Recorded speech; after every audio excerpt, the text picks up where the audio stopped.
Sa gabi kung kailan wala ka ng ginagawa, dun mo lang ramdam yung pagod sa buong maghapon, sa lahat ng mga ginawa mo, sa lahat ng nagawa mo na trabaho sa maghapon. Kung kailan na matutulog ka na, saka mo lang mararamdaman yung pagod kasi ang sakit na ng katawan mo. Ayan, umaga pa lang, hindi pa sikat ang araw, Janice. Nandito na tayo sa ating pinakaunang duty, manguha ng organic na abono. Yan ang mahirap. Nagkakape habang nagtatrabaho.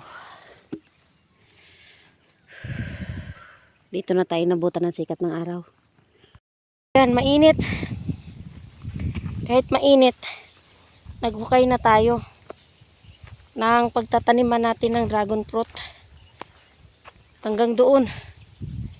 Kasi pag isabay ko pa yung paghuhukay at pagtatanim matagal. So dahil mainit pa, wala pang ulan, nagbutas na ako. Tapos kaninang umaga, naghakot na rin ako ng organic na lupa.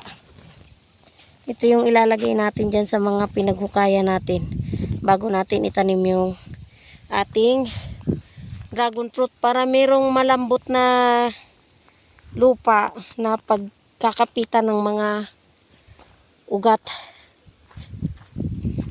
Kasi mahirap pagka purong lupa lang yung diretso lang natin pagtanim, baka hindi mabuhay, sayang naman yung mga tinanim natin. So lalagyan muna natin yan bawat butas ng organic na abono, organic fertilizer galing sa tangkay ng palay na nabulok na. So ayan ang lahat ng nahukay natin. Medyo mainit na. Anong oras na ba? Alas 11 na. So pahinga muna tayo. Tapos pag natapos natin maghukay dito para sa dragon fruit, hukay naman tayo para naman sa ating papaya, kasi may mga natira pa tayong papaya. So mag-snack muna tayo. Itong kagandahan dito sa probinsya. Yan o. Snack. Wala namang iba eh. Sa ngayon ito lang muna. Baka sa susunod, dragon fruit na yung i-snack natin dito. Tatanim tayo dyan. Tapos doon sa dulo, pupunta rin ako dun mamayang hapon. Maghuhukay naman ako para naman sa pineapple naman. Magtatanim tayo dun sa dulo. Tin ang bag ng shoulder bag ng magsasaka. Yan o, nakita nyo yan. Sobrang dry na ng lupa. Sobrang tigas o. Tigas. At yan, ilalagyan natin ng ganito paikot, para pag nagdilig tayo mamayang hapon, hindi madaling matuyo. Bukas yan, lalagyan natin yan lahat. Dadamihan natin para maproteksyonan kahit papano yung ating mga tanim na papaya. At ayoko talaga silang mamatay. Ayokong masayang yung pagod ko sa pagtatanim. Kaya kailangan ay gumawa ka ng paraan upang maibsan. Ayan, dyan natin ilalagay yung tubig. Mamaya, dito. Dito tayo magbubuhos. Papunta dito. Yan, dyan. So, hindi makakatulong ito. Itong nilagay natin, makakatulong na hindi madaling matuyo yung puno niya. So dadamihan na lang natin dahil marami naman tayong mga puno ng saging na pwedeng putulin. Yun. Lahat na ng paraan gagawin natin. Lahat ng paraan gagawin natin dito sa ating papaya, kasi ulit natin ang ating shoulder bag. Yan o. So maglalagay tayo ng, lalagyan natin to ng mga tinadtad na ganito. Katawan ng saging, kasi sobrang init. Init talaga sa amin. Tuyong-tuyo talaga yung lupa. Oh.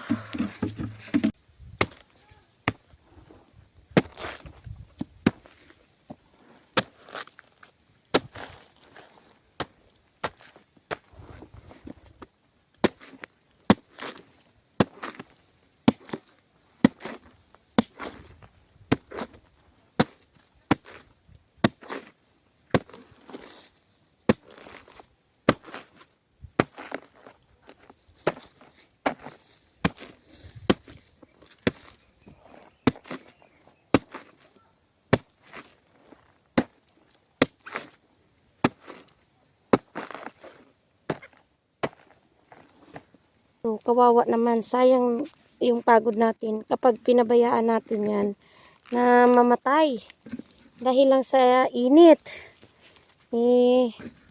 Kung may magagawa naman tayo, gawa muna natin ang paraan kahit nakakapagod. Sadya talaga nakakapagod. Wala naman yata trabaho na hindi nakakapagod. Ang importante ay hindi sila mamatay at hindi tayo mag-uumpisa na naman sa Naku, pag namatay kasi yan, babalik ka ulit sa umpisa. Hindi matatapos ang araw natin. Hindi talaga matatapos yung araw natin na hindi tayo makapunta dito sa ating talungan. Kasi nga, magdidilig ulit tayo kasama si Mama E. Alam nyo, nakakalungkot. Sa ibang lugar, sobra-sobra labis-labis ang tubig. Naabot na ng mga baha-baha na yan. Pero dito sa amin, kailangan din namin ng tubig, Lord. 2 linggo na siyang hindi umuulan. At ito, talaga naman tiis sa pagdidilig. Mano-manong dilig. Bula. Diyos ko, alam nyo, nakakatuwa talaga yung aming napakadami pong yun niya. Ayan o, bunga. Ayan po. Ayan pa. Napakadaming bunga ng aming watermelon. May mga nasa ibabaw. Ayan. Si Ate Princess ang nagdilig. Ayun pa oh. Si Kuya Kinso naman ang taga-mix. Ayan oh. Wow! Ayan oh. Wow! Ayan, pinakadako lang. Ito pa. Wow! Ito pa. Wow! Ayan oh. Ginabi na tayo. Nandito pa tayo sa kabila. Kasi magdidilig tayo sa ating mga maliliit na talong. Kapagod. Uy. Malalaki na yung dahon nila.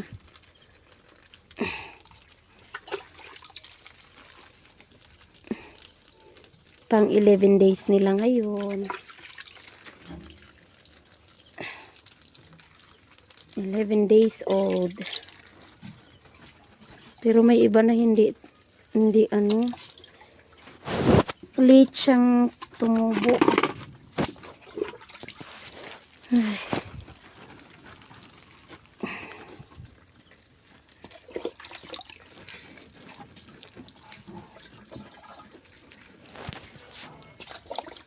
Huwag na natin ipagpabukas kung kaya namang gawin ngayon. Tapusin na natin ngayon kahit gabi na para bukas. Iba naman yung gagawin natin. Total, ito na lang naman. Tapos pagkatapos nito, uwi na ako. Uwi na kami ni Kuy. Iniwan ako ni Mama E kasi nagpakain siya sa mga kabaw niya. Gitugoy niya. Buti na lang. Dumating na rin si Kuya Siki galing sa school, nag-practice. So, siya na lang yung katulong ko dito. Tatapusin lang namin to, tas uwi na kami. Uwi na kami ni Kuya. Oh. Oh. Inabot na tayo ng gabi dito. Ay, may moon.